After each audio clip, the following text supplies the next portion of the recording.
Welcome to Inside the Hoodie, brought to you by the FanView Network. I'm Bobby Krivitsky. He's Jeff Kane. You can find me on Twitter at Bobby_K91. You can find him on Twitter at Boston Fat Guy. Jeff, Whoa, no. whoa, is At it already Kane official? 78. It's Oh, official. I'm so sorry, Mr. Kane. I didn't realize you moved that swiftly. Knew that there was in the works. Didn't realize it was already a complete new Twitter handle for Mr. Kane. Why don't you go on and give that out again to the public? At at Jeff Kane 78, formerly known as Boston Fat Guy. I'm going to miss the old handle, but if you're not already, give him a follow. His content at ESPN New Hampshire is second to none. And Jeff, I am gonna miss that old handle though. A lot of good memories, a lot of good times. As we move on now to the show itself, we've been on a little bit of a hiatus, a little bit of a summer vacation, if you will, but we're back now in time for the NFL offseason to ramp up. It's New Year's Eve as far as the NFL is concerned today, with free agency set to begin tomorrow. New league year starts tomorrow at 4 p.m. officially. And then, of course, from free agency, we'll move on and ramp up our draft coverage, taking you all the way up to the end of April. Right now, though, the big news is still the fact, even though there's all these signings coming in, nothing big enough to eclipse what happened the other day. That is Peyton Manning retiring, walking off into the sunset. Jeff, what are your thoughts on number 18 calling it a career? I'm going to miss him. I am going to miss Peyton Manning. I'm not one of those card-carrying members of Patriots Nation who hates him, who is ticked off because the HGH story didn't get as much play as Deflategate did. That the Jamie Notright story isn't getting as much play. Listen, it'll get its play. There's one thing that is true about football, and we had it almost in back-to-back years, not quite 3 years apart, but in 2008, the NFL was not the same when Tom Brady blew out his knee, and in 2011, the NFL was definitely not the same with Peyton Manning being out of it. You have two of the greatest quarterbacks of all time. You can call them 1A, 1B. You can say Brady's the GOAT. You can say Manning is, the best regular season quarterback of all time. It really doesn't matter. It's apples and oranges. They're two different players, but at the same point, they could each put their claim to being the best quarterback of their generation. You're gonna miss Peyton Manning. I mean, there was nothing like getting ready to go up against the Manning game. There was nothing like being in the stadium at old Foxborough Stadium. In his rookie year, in his second year, and his third year against when Pete Carroll was leading the team with Drew Bledsoe, and you had Drew Bledsoe who was getting into his prime, going up against the number one pick in the draft, Peyton Manning. And then Brady's first start is against Peyton Manning in his career, and how many unbelievable games they have back and forth, and just a great career by arguably one of the best quarterbacks of all time. Was he a great quarterback this year? No, obviously he wasn't a great quarterback this year, but the rhetoric out there by Patriots Nation that well, screw Peyton, he was hurt and he didn't win that Super Bowl. The defense didn't win that Super Bowl. The defense won that Super Bowl. Well, outside of the final drive, Super Bowl 36, and it was the defense that kept the Patriots against the Rams in that game. It was the same. The Patriots scored one offensive touchdown. The same thing that the Broncos did this past year. Brady was a system quarterback his first year in the league. Manning was a game manager at best this past year. 9 touchdowns, 17 interceptions. But let's face it, in the AFC Championship game, he got in the red zone twice, threw 2 touchdown passes. The guy was a great competitor, a great quarterback, and I'm going to miss him. Yeah, Jeff, I'm going to miss him as well. Him and Brady, they're the first two names. They carried the quarterback position for this millennium. They've been the faces of the game together since 2001. And since that time span, have played in almost every single Super Bowl. The AFC has been represented by Brady or Manning almost every time since Brady first did it against the Rams in that Super Bowl that you just brought up. I think what's happened to Patriots Nation is it's not that they hate Peyton Manning. And you alluded to it in a sense there, talking about the coverage of the HGH story.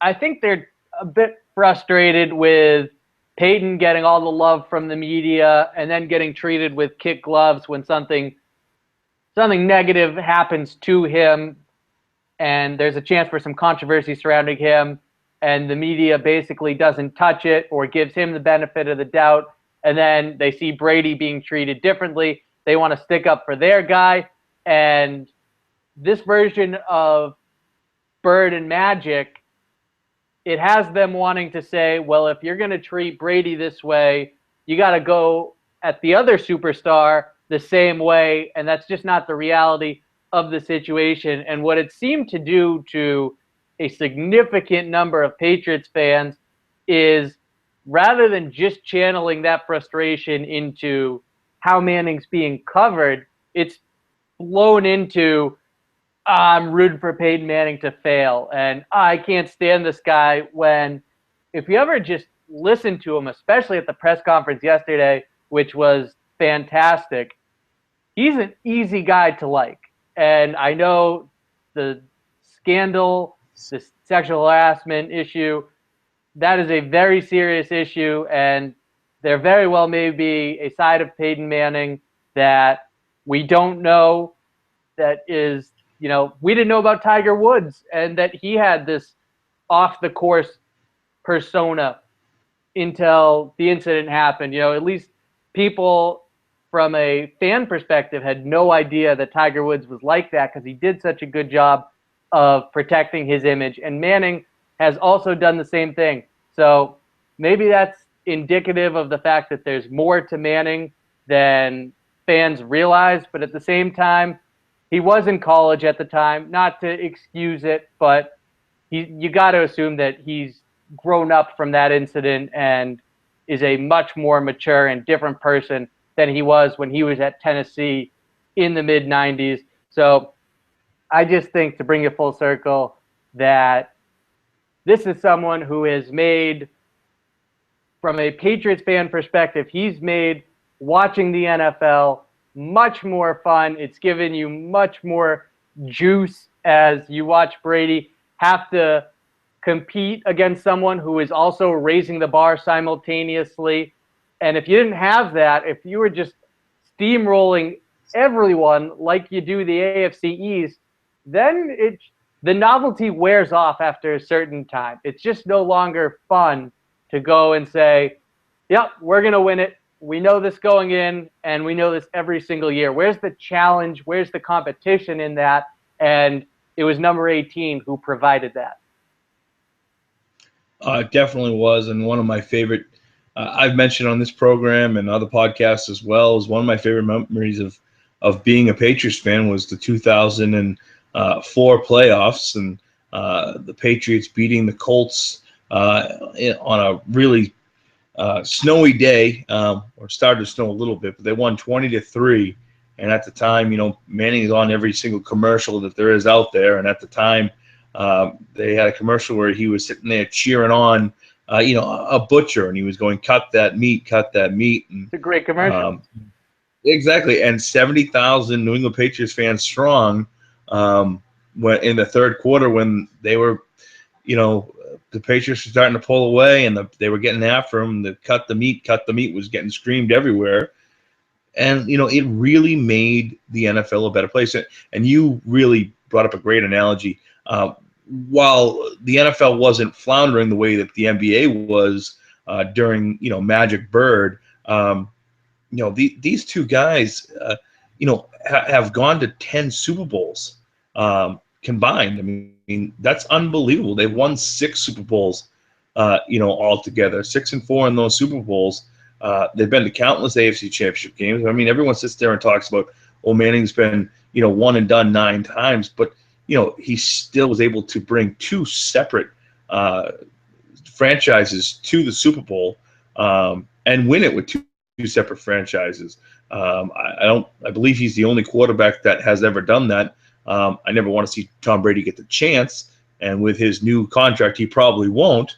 But we are going to miss Peyton Manning. At least I know I am. I mean, it won't be getting up for a Colts game or getting up for a Broncos game as much fun without him. The rivalry, the rivalry between the Patriots and the Colts, and the rivalry between the Patriots and the Broncos, died. It was more of a rivalry between Bill Belichick, Tom Brady, and Peyton Manning. Jeff, I'm glad to see that you looked at the rundown this week, because next topic on the docket is Brady's restructuring. What are your thoughts on that, and what does this mean for Jimmy Garoppolo? That's a good question, what it means for Jimmy Garoppolo. We still haven't seen the numbers, what this does for the Patriots. They have not, released the numbers yet. I don't think they've even, reconciled that it would definitely, it's happened yet. But, it all depends on what happens in that Second Circuit Court, whether Brady is suspended for the first 4 games or not, because the Patriots could turn around and trade Jimmy Garoppolo. I don't think they'll do it this year. I think they'll keep him in the background for 1 more season, and trade him next year, going into the final year of his contract, and get something for him, and bring in a veteran signal caller to back up Tom Brady. But we all kind of figured that it would. Well, a lot of people figured that it wouldn't be Jimmy Garoppolo that was the heir apparent to Tom Brady. I mean, they drafted him to come in here and develop him, and that's always been good business, is to draft quarterbacks and develop them. Look what the Green Bay Packers did.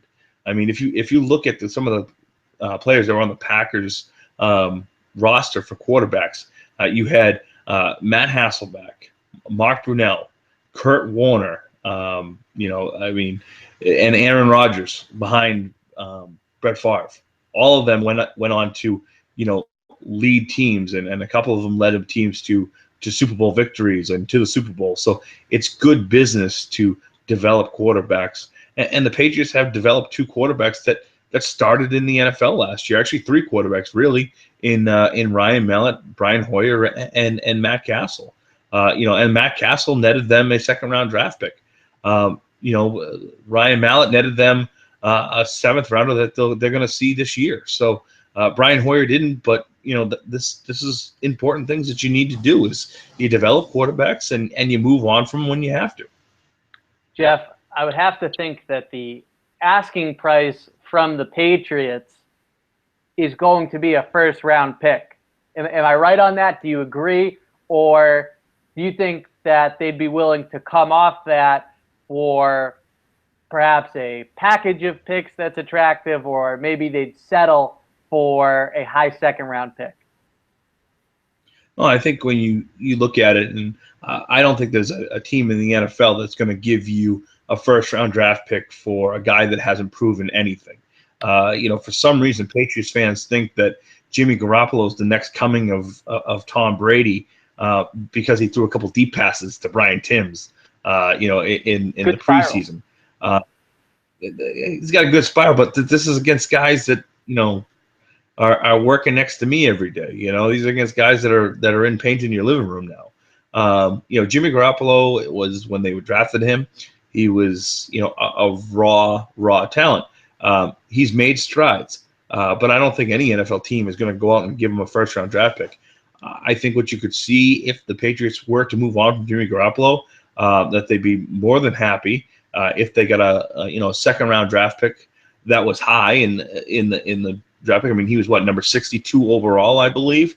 So if they can get a draft pick, in the mid to late 30s for him, I think they would love that. you could see them do some kind of conditionary trade where it's a second-round draft pick, but if he makes so many starts or gets so many touchdowns or gets to the playoffs, it becomes a first-round draft pick. That's what you're looking at for Jimmy Garoppolo. Jimmy Garoppolo is not going to get you a first-round draft pick, and anyone who thinks he's going to get you a first-round draft pick is high. Jeff, I guess I'm smoking the reefer then, because I look at all the teams in this quarterback-needy league that don't have a quality quarterback. It's so hard to attain one that the Dallas Cowboys have a legitimate dilemma on their hand of what to do with the number 4 pick. Do we take a quarterback, understanding that Tony Romo's days are numbered? I think Jimmy Garoppolo absolutely has the potential to fetch you a first-round pick, and he might even fetch you a pretty good first-round pick, not just one 28 through 32. I really believe that teams are going to look at what's out there on Jimmy Garoppolo, understand that this is a guy who has played scout team quarterback, and according to those around the team, he's done a successful job of emulating quarterbacks from the likes of Aaron Rodgers to Phillip Rivers to Andrew Luck to you name it. He's done it and done it well, and he's also talked about how it's allowed him to get a better understanding of these quarterbacks' games and what he can incorporate into his own style of play. I think this is a quarterback who's going to be successful in this league, but more importantly, he is no doubt an attractive prospect at the game's most important position. And to me, that is something that can net you a first-round pick, especially when there's just such few talents available. I look, the San Francisco Niners are hoping that Colin Kaepernick, who they benched in favor of Blaine Gabbert last year, will stay with them, and that he's not overly serious about his trade request. That screams to how dire a situation it is at the quarterback position for most of the teams across the league. If you have the chance to get a quarterback who you believe can be your franchise quarterback, you absolutely are willing to part with a first-round pick in order to obtain that. But why are you going to part with a first-round draft pick for a guy in his 3rd or 4th year in the NFL when you could take that first-round draft pick and draft a college quarterback? You do not know how Jimmy Garoppolo is going to be in your system. Jimmy Garoppolo is no better than a rookie quarterback. I'm sorry, this isn't Matt Schaub from the Atlanta Falcons or Rob Johnson from the Buffalo Bills getting traded, or even Drew. Terrible. I will not stand for that one. You cannot throw his name out there. He had one good game, and as a result, the Bills played him over Doug Flutie. They played him over a man from your hometown, Mr. Kane, and it cost them a playoff game. It's still more experience than Jimmy Garoppolo. I don't understand what the fascination is with Jimmy Garoppolo. Is it because he's cute? I mean, tell me, Bobby. Is that what it is? Like him. I mean, I sit down with my reefer. I watch him play. That's what does it for me. He's done absolutely nothing. What has he done in the NFL? He's done absolutely nothing in the regular season. He's played in 6 games. He's thrown for 188 yards on 31 career attempts. That's 6 yards per attempt.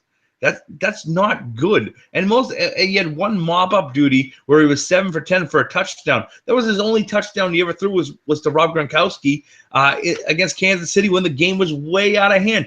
The guy is not against Kansas City. I thought it was Rob Gronkowski. Look it up. It's Rob Gronkowski.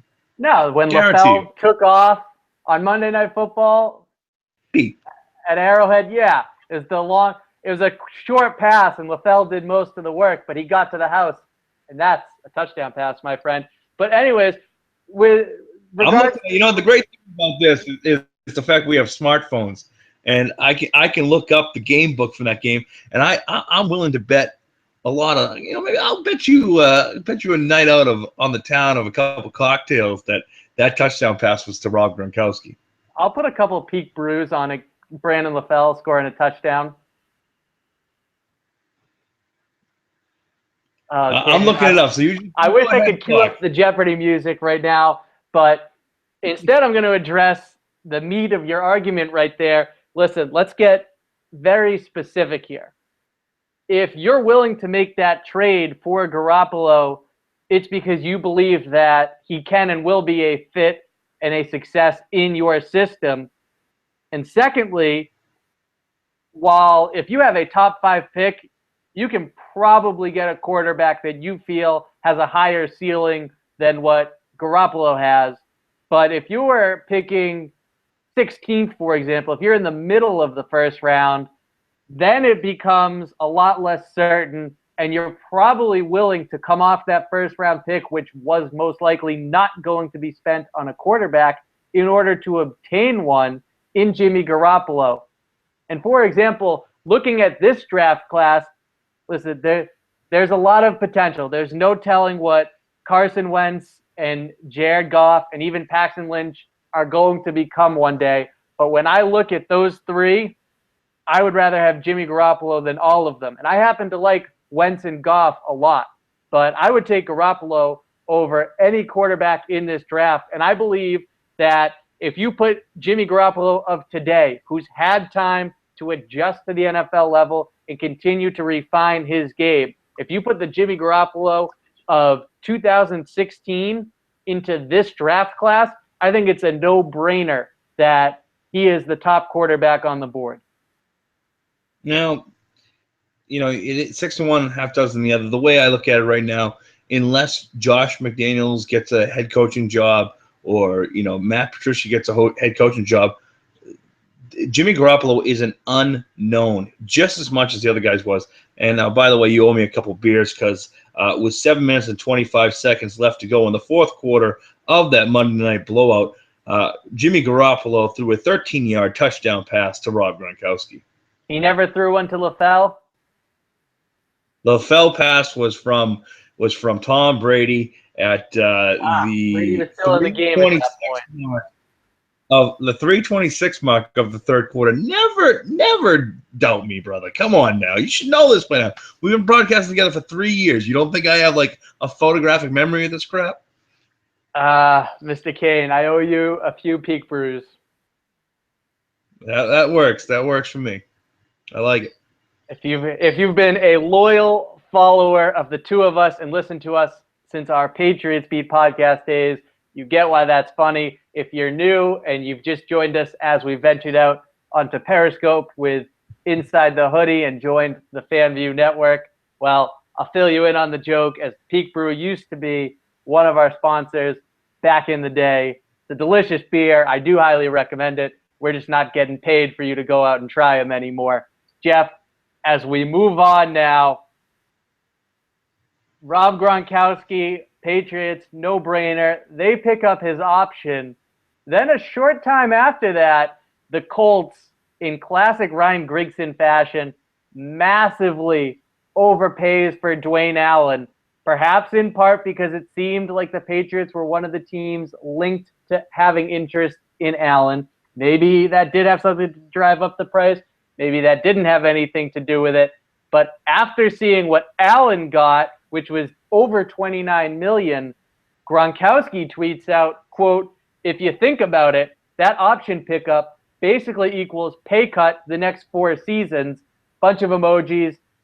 I don't work hard for those reasons, haha. And then he's got an emoji of a guy pumping iron and a football emoji. Jeff, what was your reaction to Gronk's tweet?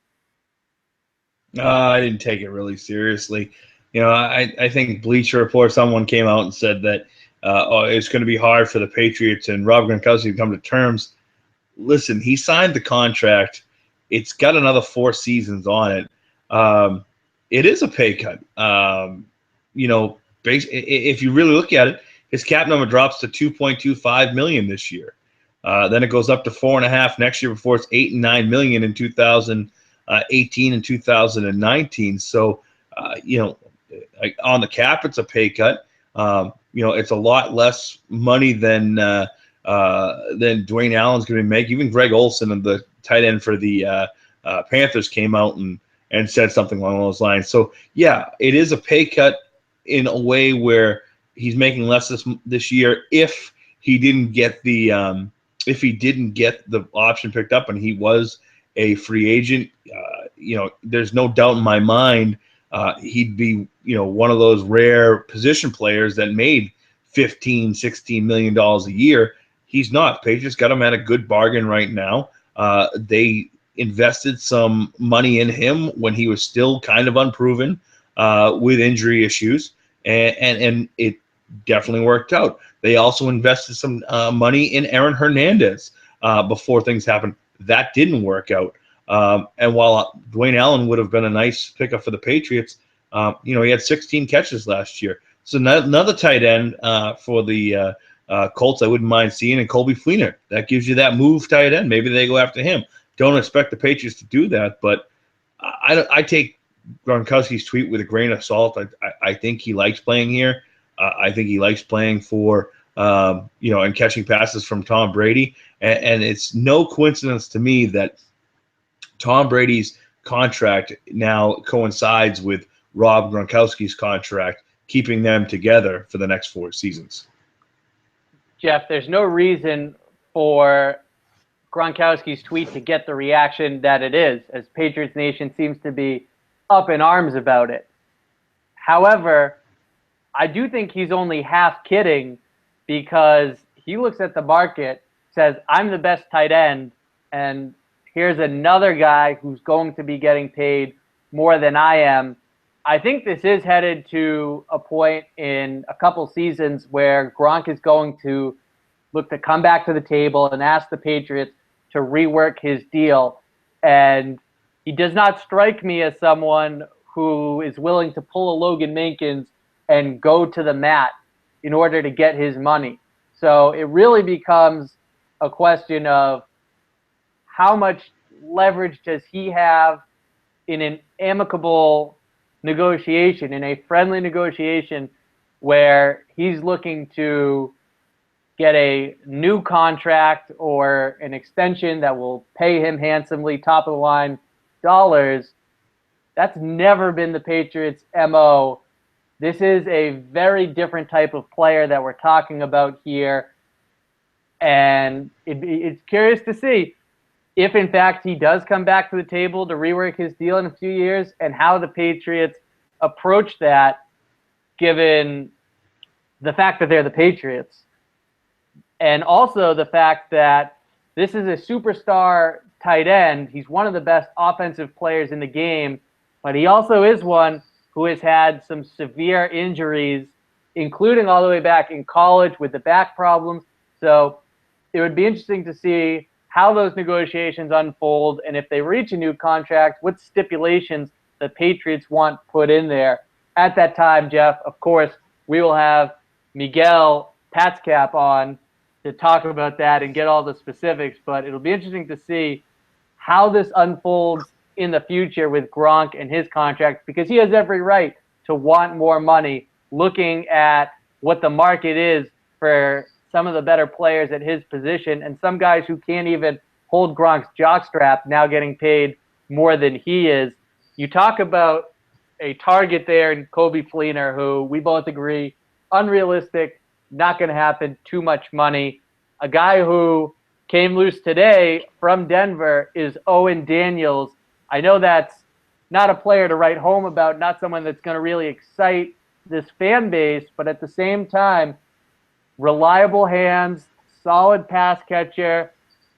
What would you think about the Patriots looking at a weak tight end draft class and saying, rather than overspending on a tight end, which we know they're not going to do, let's upgrade the position by adding a solid veteran in Owen Daniels?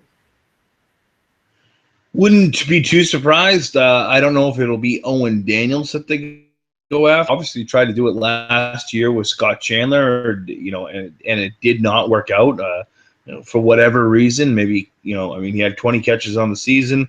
Looked pretty good the first and second week of the season, and then he was passed on the depth chart from a guy who played tackle for the Detroit Lions.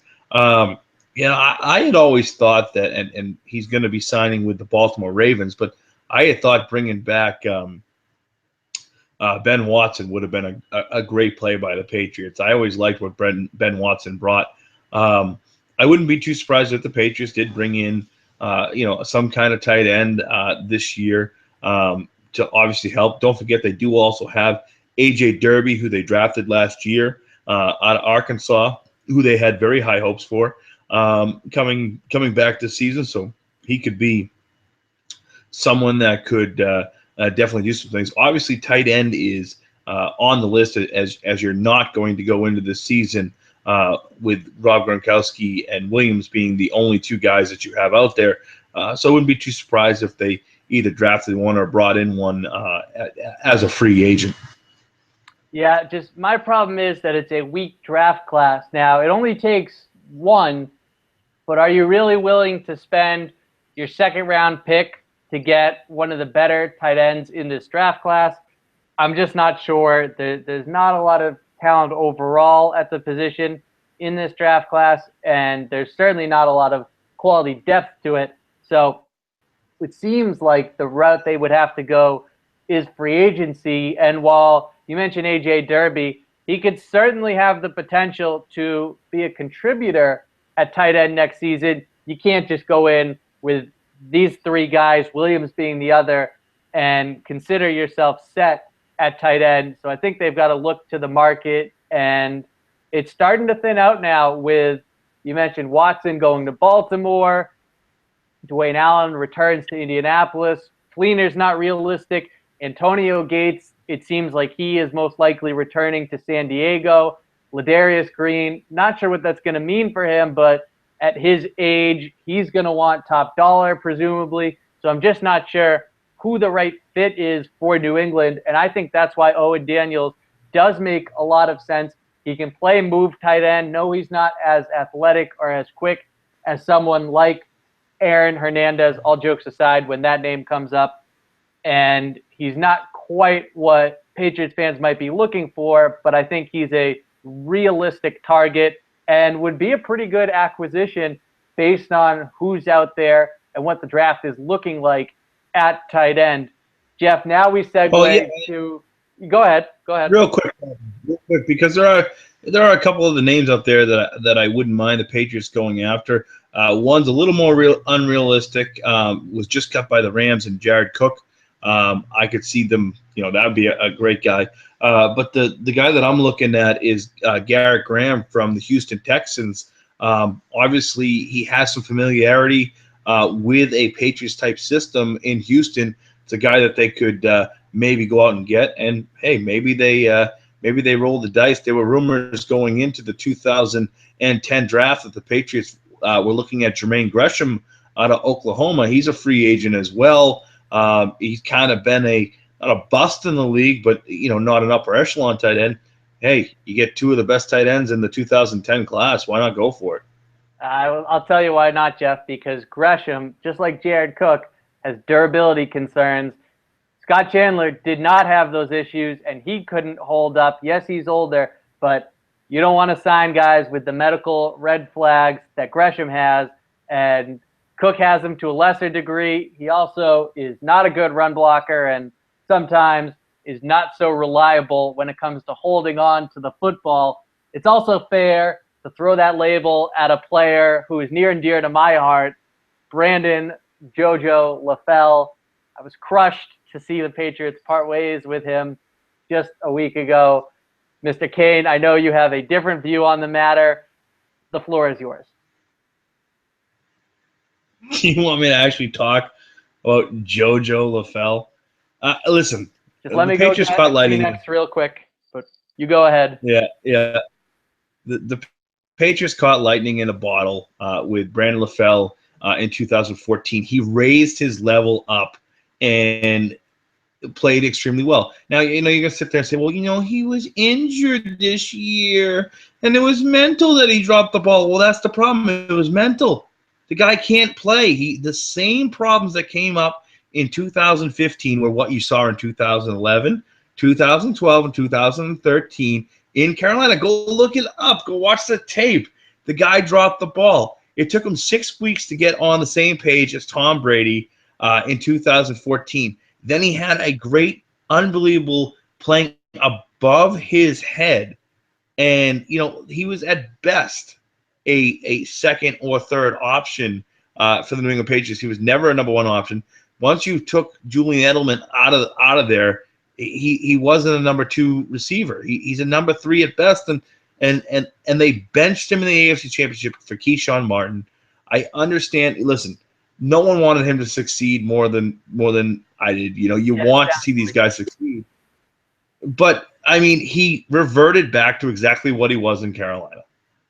See, and that's my problem, is that I just think that is a lazy stance to take. And I'm not calling you out there as much as the fact that so many people seem to adopt this notion of, well, he didn't have a good 2015. It must be exactly like it was every other year in Carolina, where he was admittedly a mediocre at best player.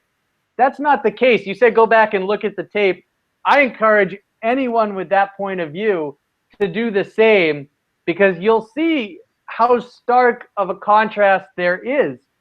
In 2015, yes, the injuries were a significant part of it, and the other part of the equation was the fact that the offensive line did not have the ability to provide Brady and the receivers the same amount of time that they did in 2014. And who did that impact the most?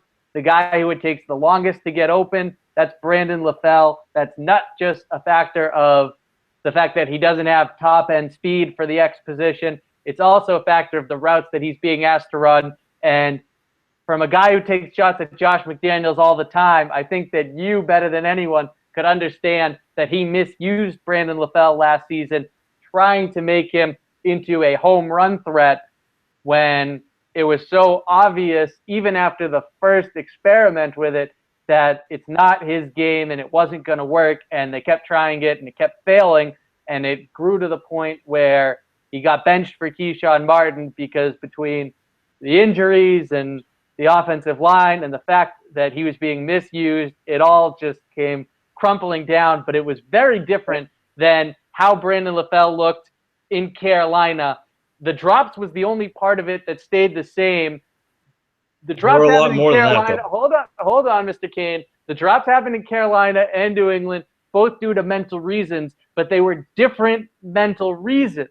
And I just think when you look at what is a weak free agent market with mostly slot receivers, which is not what you're looking for, when you look at where you're picking in the draft and your track record when it comes to drafting receivers, it seemed like the smart thing to do was to bring back Brandon LaFell at a very reasonable number and say, let's find out, let's be certain if the Brandon LaFell of 2014 was a fluke or if last year's situation prevented him from being that same type of player that he was for us in 14, because there's not another guy on the market, Jeff, who's a realistic target that brings to the X receiver position what LaFell did. The closest thing is Anquan Bolden, who takes even longer to get open and runs shallow routes.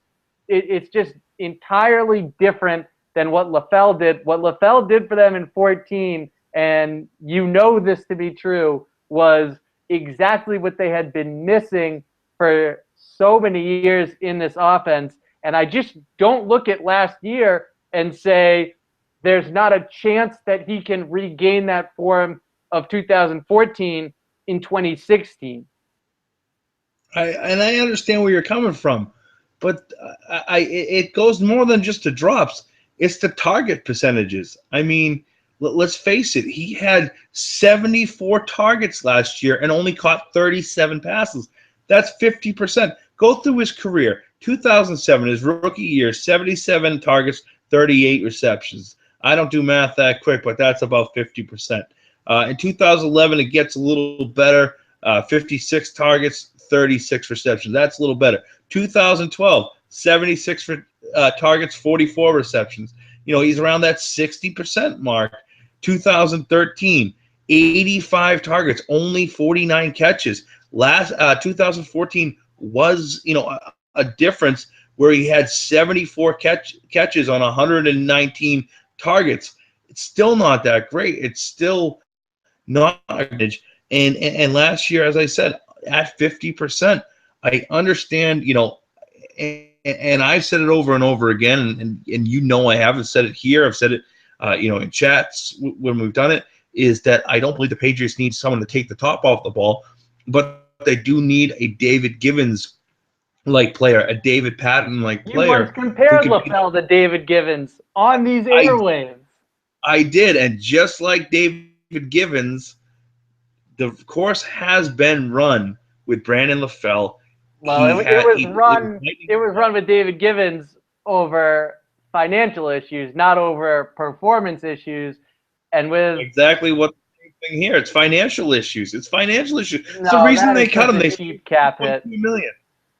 3.2 million. They're saving. Different financial issues. I guess I should have been specific because Givens got paid to go to Tennessee, and the Patriots were not going to step up to the plate. With LaFell, it's to save a couple million. Jeff, let's move on because there's no use crying over spilled milk. LaFell is gone. It's highly unlikely that he's coming back, but the fanboy in me thinks that is the best option out there. Looking at the market. When you look at the market, and fans know the names that are about to come out of your mouth, but you tell me why you think each of the names that we know have become so predictable at this point as free agency gets ready to officially kick off tomorrow, although really it unofficially kicked off at the Combine in Indianapolis. But you give us the names and you tell me why you like them or why you don't like them, and which ones you actually consider to be realistic targets for the Patriots to sign. Well, I mean, I'm looking at it now, and the realistic options for the Patriots to sign. I mean, obviously, I want a running back. That's what I want. We're talking receiver first. We'll get to your favorite position in just a second, but first we're talking receiver. All right, receiver first. I mean, I don't want anything to do with Anquan Bolden. It's too old. It's just too old. I don't want anything to do with him. My guy is Mohamed Sanu. He did play a lot of slot receiver last year for the Cincinnati Bengals because he was behind A.J. Green and he was behind Marvin Jones. 2014, he played 63% of his plays on the outside and had his best season. 6'2", 215 pounds, 6.88 shuttle drill. In the combine, ran a 4.54. He's got the size, and Greg Schiano knows him, and he's a Rutgers player. Bring him on. That's who I'm liking right there, Mohamed Sanu. Other guys that I wouldn't mind seeing. I mean, obviously, Marvin Jones would be a great signing. I don't see that happening. Rashad Matthews out of Miami, also don't see that happening. For the people that want the deep threat, hey, Mike Wallace just got cut today. That's not going to happen. And I don't think either one of us want that to happen. No. There's not a lot of, great players out there at the wide receiver position. But we'll see what happens. And I'm not going to sit there and say, oh, well, they can draft this guy, they can draft this guy, because, for everyone out there that's a draft pick, the Patriots unfortunately don't have a first-round draft pick at this moment. And as much as, we'd love the draft picks to be reinstated, they're probably not going to be. And, they're picking, 58 or 60 this year. You have no clue who's going to be there. I'm looking at it. Give me the kid Sharp out of UMass. At least I've seen him play. Well, Jeff, someone who I've seen play and who I think most people who watch college football have seen play is Sterling Shepard from Oklahoma. That kid can flat out ball. He's a polished route runner, a willing blocker, and he's someone who I believe is going to one day be a star at the next level. With that said, you mentioned where the Patriots are picking. Most likely they would have to trade up to get him. I don't think he goes in the first round, but there's no way that he's available where the Patriots are picking, so they'd have to move up to have a chance at him. But he's a guy who I think, as long as he doesn't go to a situation that just is completely untenable. I think he's someone who's going to be a Pro Bowl receiver and a superstar at the NFL level. He's a name to keep an eye on just from a football fan perspective, not necessarily from a New England Patriots perspective. And again, you run into the issue of who really is a good fit for making the Patriots offense more dynamic. And the best name out there is Mohamed Sanu. And I'd be excited about that signing. He brings that quickness, that athleticism to the X receiver position that LaFell didn't, and that they sorely miss in playoff games where they're going up against a defense like Denver's, who they can't run the football against, and who the smaller guys are having trouble getting open. Someone who's got more size but also has an element of quickness to their game like Sanu. That's a good fit, but I'm just not sure about how complete of a route tree Mohamed Sanu, a former quarterback, has. I can't recall watching him run back shoulder routes and saying that's a guy who would be a great fit on one of the Patriots' bread and butter plays. So I'm not saying it couldn't happen and he couldn't make the transition, but just me personally, and I don't get paid to make these decisions, as you like to say, I'm sitting there on the couch drinking beers on Sundays. I'm not at Gillette Stadium. I'm not making these decisions right now as we get ready for the start of the offseason and free agency. But I personally have not seen with my own two eyes enough out of Mohamed Sanu to definitively say that guy's going to be a great fit here. And he might be, and I would be excited about the signing, but I just haven't seen enough to say he is a clean fit for what the Patriots need in order to become more dynamic offensively.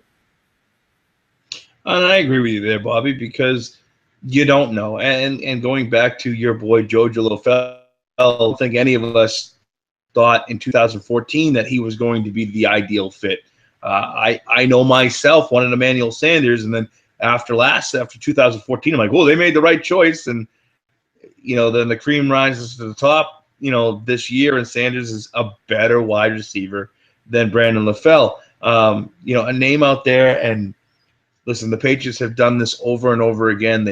They've brought in guys like Torrey Holt and Joey Galloway, Chad Ochocinco, and these guys, Reggie Wayne last year, in the final couple years of their tenure in the NFL, and tried to get a year or two out of them.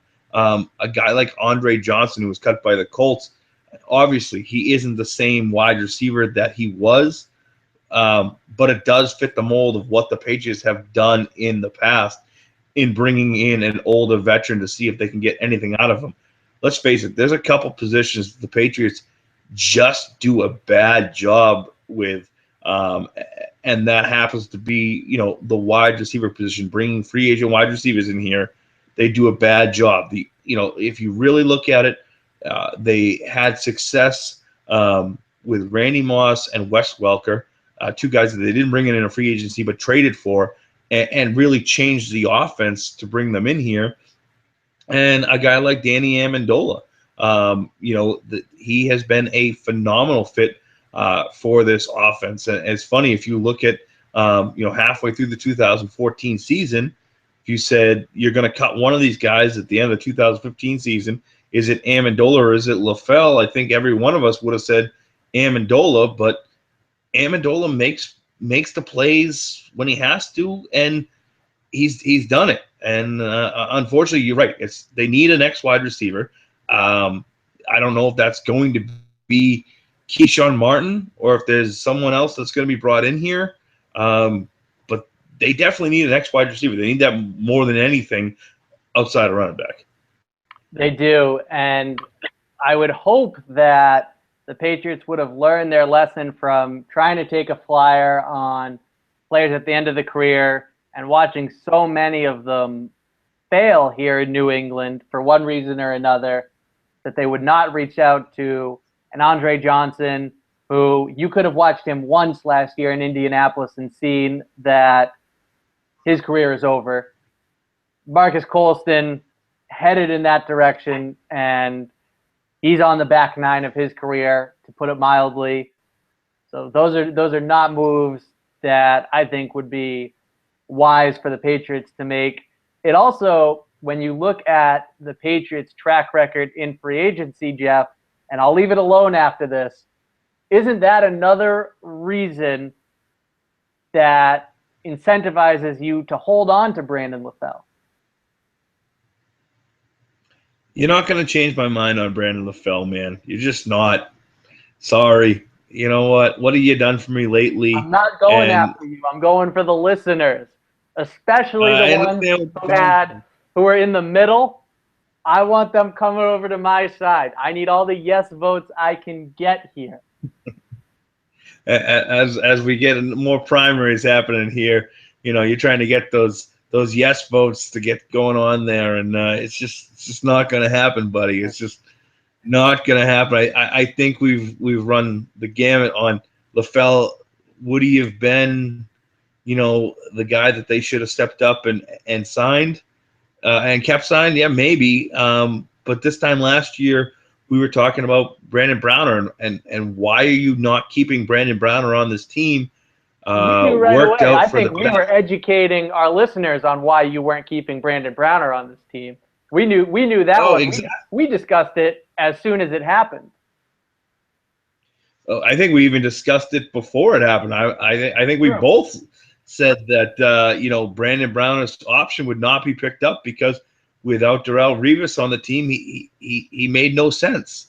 So maybe they saw enough in what they had with Malcolm Butler and Logan Ryan last year to go forward. So maybe they see enough in Keyshawn Martin or Chris Muff Punt Hunter, Harper to say, all right, we're going to move it on. Hey, maybe Aaron Dobson will stay healthy. Don't even. I will not indulge you on that tonight as you take down my boy Brandon LaFell. Jeff, now we segue to your favorite position, running back.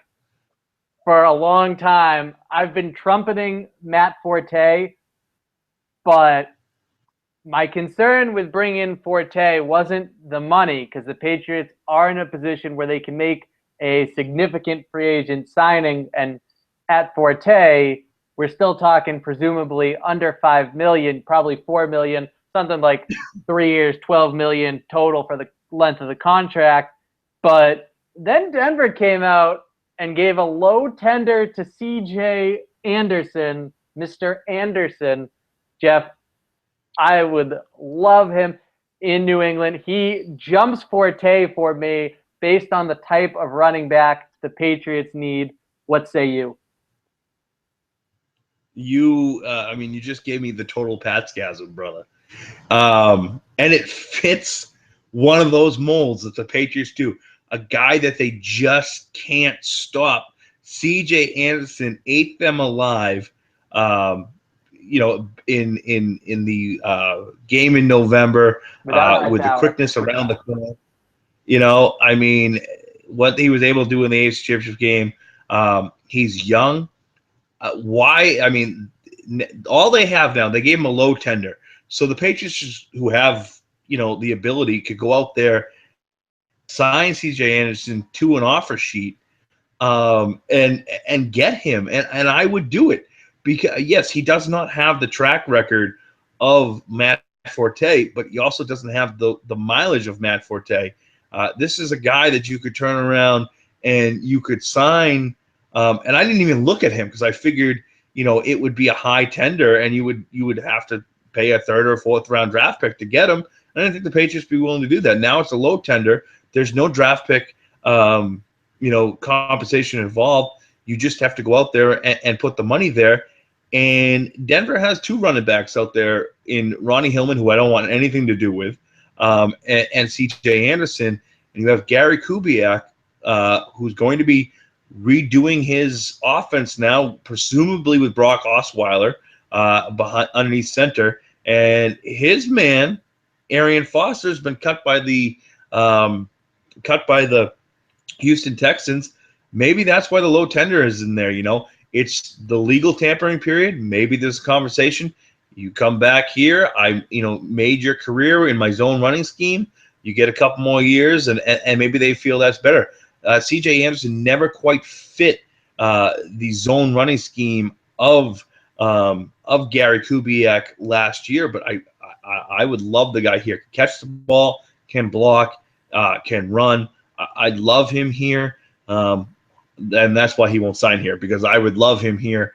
The guy I'm looking at is Benny Cunningham from the Los Angeles Rams, another restricted free agent. I believe he's been offered a low tender. Guy with not a lot of mileage on his tires, had a good rookie year. It's a guy I can see them taking a flyer on. Unfortunately, the Patriots haven't paid more than $2 or $3 million a year for a running back since Corey Dillon, and I don't think that's going to change, and that's unfortunate because they need it.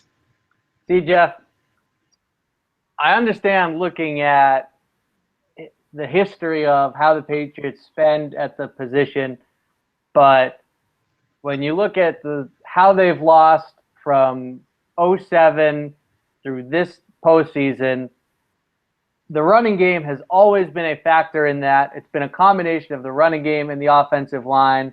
Sometimes it's one more than the other. And this season, this postseason, I should say, the lack of a running game really seemed to smack them in the face.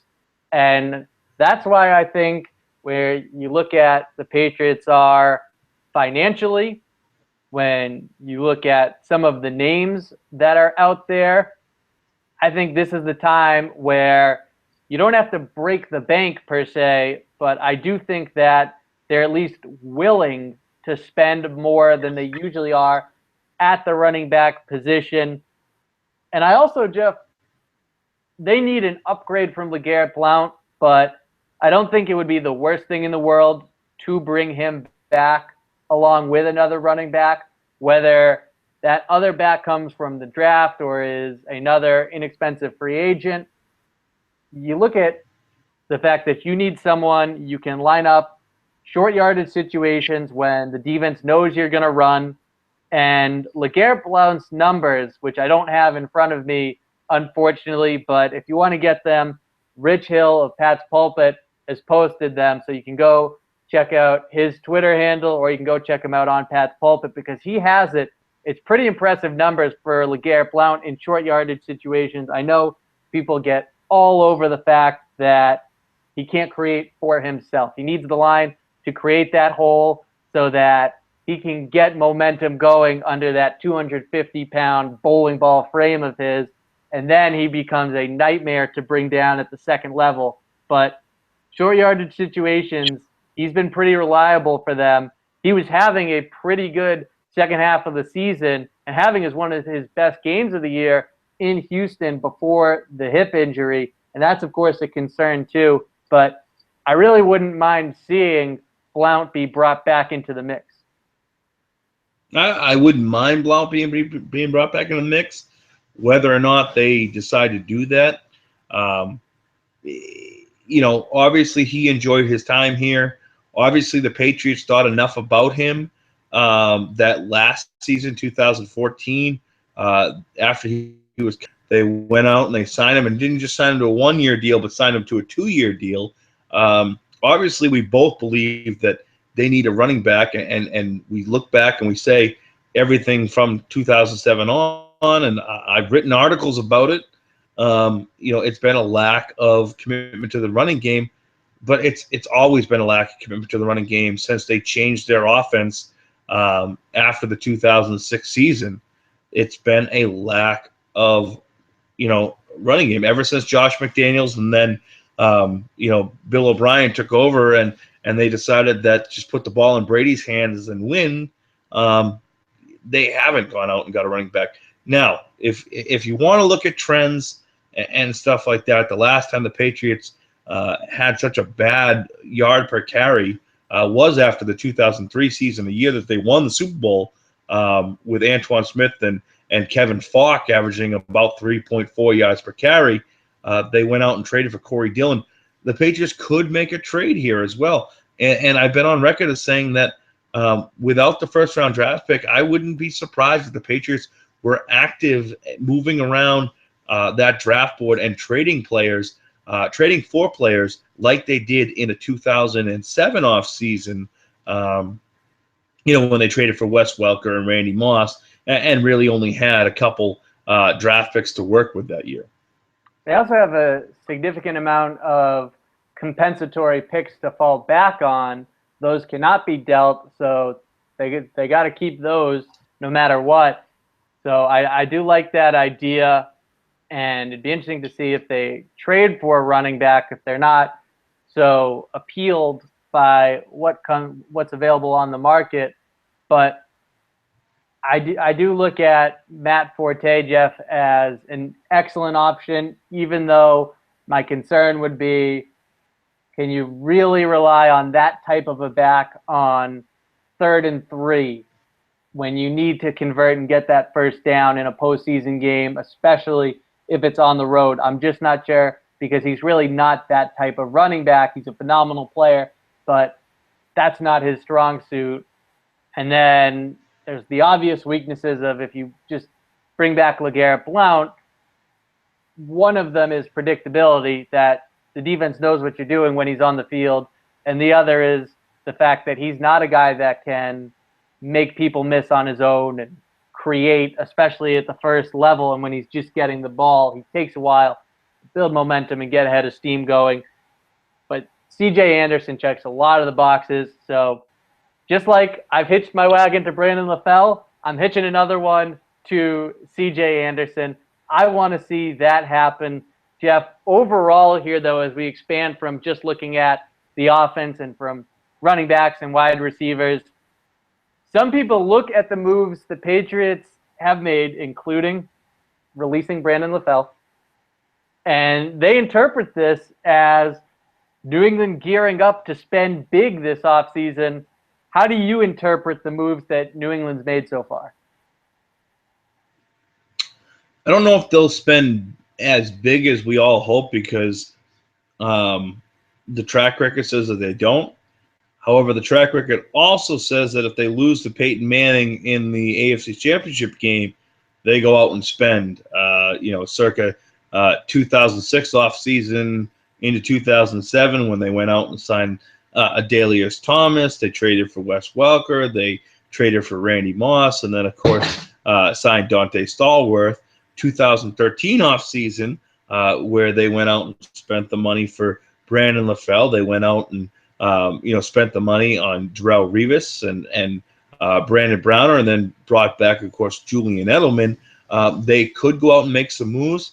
I think a lot of it has also been done because the Patriots are smart, and they realize that they do have a quarterback who, while he played extremely well last season, they do have a quarterback that will be 39 years old at the start of next season, and they need that defense to be as good, if not better, than it was Brady's first 4 years in the NFL, where they really relied on the defense to win. And I think that could be the reason you're starting to see them make moves, and that will be to re-sign Jamie Collins, to re-sign Malcolm Butler, Donta Hightower, and Chandler Jones. A lot of people, say, oh, they won't re-sign all four. I wouldn't be surprised if they did go back and re-sign all four.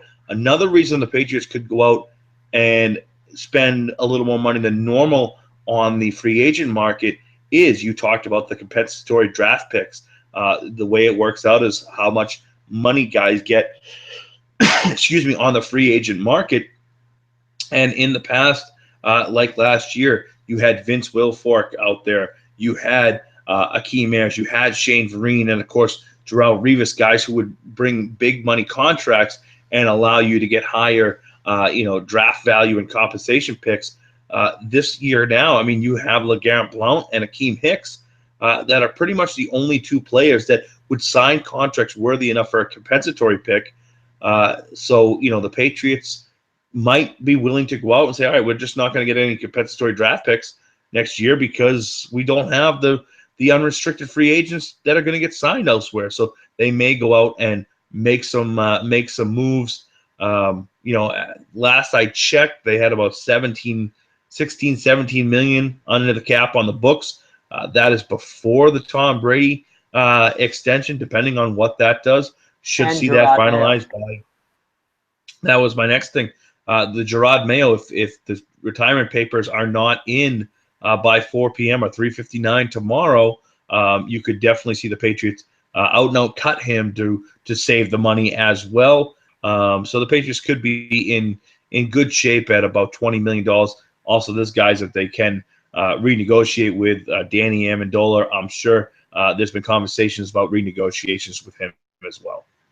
Jeff, I look at how balanced the Patriots were the 4 times that they did hoist the Lombardi Trophy, and you look at the defense this season, and there's some needs there for sure. A number 3 linebacker could use a veteran cornerback. There's some other stuff, of course, but largely that's a fairly young unit that's very talented and going to improve on its own.